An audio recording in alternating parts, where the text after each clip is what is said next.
व्यास जी महाराज कहते हैं, और देखो संतों का कुछ ग्रंथों के माध्यम से जो बात कहते हैं बहुत गहरी कहते हैं, हमारे जीवन के लिए लाभदायी होती है। व्यास जी महाराज कहते हैं कि हे जन्मजय, जब वो दुरात्मा महिष मारा गया तो पृथ्वी स्वस्थ हो गई। क्या हो गई? पृथ्वी स्वस्थ हो गई। यानी इसका आशय ये था कि महिषासुर ने पृथ्वी को अस्वस्थ कर दिया था।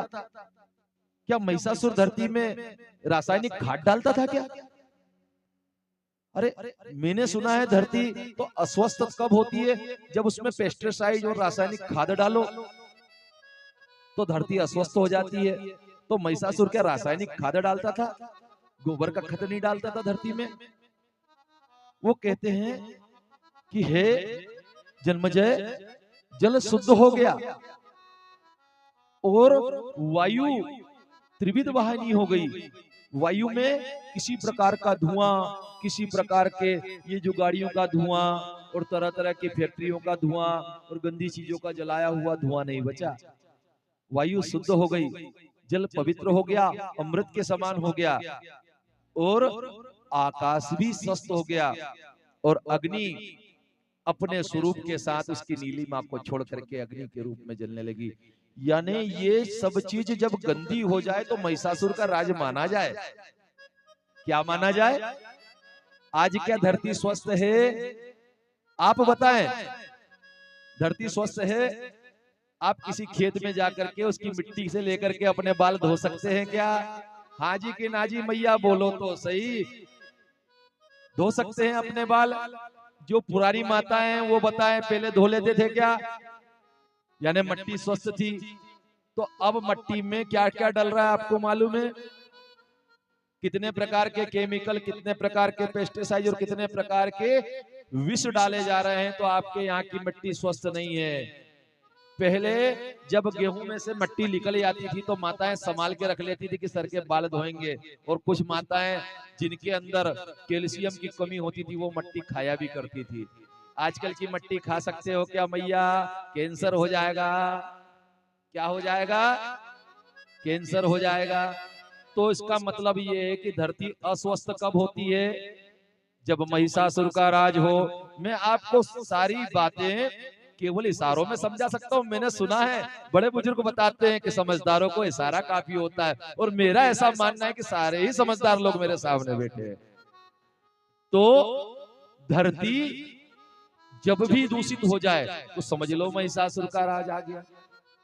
और पानी पानी जब अशुद्ध हो जाए, अर्थात पानी शुद्ध कब होता है? पानी शुद्ध जब होता है जब हम ही अपने पास के आंखों देखी जगह से पानी निकाले। अभी तो पानी वहां से आता है जहां पर बड़े बड़े दीवारों के डैम बना दिए गए हैं। अब क्या होता है कि वहां पे मछली पालन होता है। मछली पालन से क्या होता है? मछलियों का मांस बढ़ाने के लिए उसमें दवाई डाली जाती है, और दवाई डालने के बाद में क्या डाला जाता है उसके अंदर? मछलियों का भोजन। अब मछलियां मोटी मोटी हो, वही पानी यहाँ आता है। अब मछलियों को मोटी करने के लिए पानी यहाँ आता है, तो यहाँ पर भी जो पानी पिएगा वो कैसा हो जाएगा? तो क्या पानी शुद्ध है मैया? फिर उसके बाद बताओ, पहले यज्ञ हवन हुआ करते थे, घर में माताएं चूल्हा चौका बनाती थी, लेकिन कह दिया कि 20 बंडल बीड़ी के बराबर धुआं हो जाता है। माताओं ने किचन बनवा लिया। नीली लो पे अब रोटी बनती है। नीली लो पे जब रोटी बनती है तो पेट में गैस बनती है। आजकल गैस का शॉर्टेज भी है। तो आपको ये पता होगा कि जब माताएं बैठकर रोटी बनाती थी तो किसी भी माता की बच्चादानी नहीं निकलती थी। बताओ, मैं आपको प्रत्यक्ष उदाहरण दूंगा, आप सामने बैठे हो।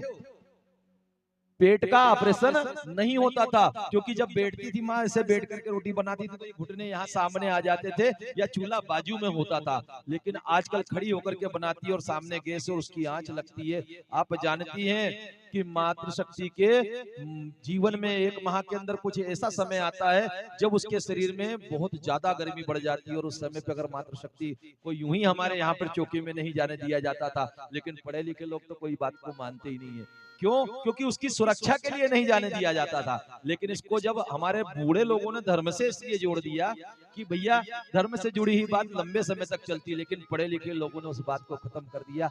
आजकल खूब ऑपरेशन होते हैं, करवाओ कटवाओ, कोई परेशानी नहीं है। तो आपको जानना पड़ेगा आप कहां कहां गलती कर दिए हैं। तो अग्नि भी अशुद्ध हो गई है आपकी। जब अग्नि अशुद्ध हो गई है तो आपको पता ही नहीं, पहले आपकी बैलगाड़ियां चला करती थी, बैलों के गले में घंटी होती थी। घंटी इसलिए होती थी क्योंकि सांप बिच्छू जीव अगर जा रहे हो तो ये बैलगाड़ी के रास्ते पे चलते हुए कहीं दूर कोई आदमी पैदल हो, उसको बैलगाड़ी से जाना हो तो बैल की घंटी सुन करके आ जाए। लेकिन आजकल तो जो गाड़ियां चलती है इनके शब्द अगर आप सुनोगे, जब मोटरसाइकिल आप स्टार्ट करते हो, अब ये शब्द को आप सुनो, ये शब्द कौन सा बीज मंत्र है? ये तंत्र का बीज मंत्र है। शब्द कोई सा भी खाली नहीं जाता।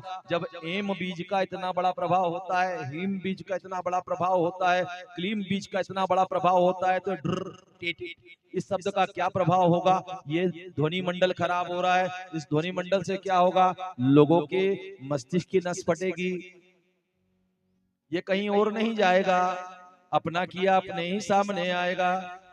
तो ये आपको समझना पड़ेगा कि जो यज्ञ हो रहा है पहले काय का होता था? गाय के घी का होता था, वो कहलाता था सात्विक यज्ञ।